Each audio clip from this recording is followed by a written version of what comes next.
ঢাকার মিরপুরে একটি নিষ্পাপ মেয়ের নির্মম মৃত্যুর মাধ্যমে মানুষের মানবিক মূল্যবোধের চূড়ান্ত অবক্ষয়ের চূড়ান্ত প্রমাণ মিলেছে।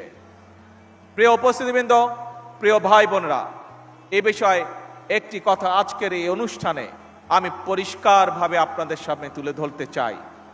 এই ধরনের শিশু নির্যাতন বা নারী নির্যাতন বর্তমান সরকার কোনোভাবেই মেনে নিবে না এবং বর্তমান সরকার রামিসার এই হত্যাকারীর সর্বোচ্চ শাস্তি ইনশাআল্লাহ আগামী 1 মাসের মধ্যে নিশ্চিত করবে এবং সেই সর্বোচ্চ শাস্তি হচ্ছে মৃত্যুদণ্ড,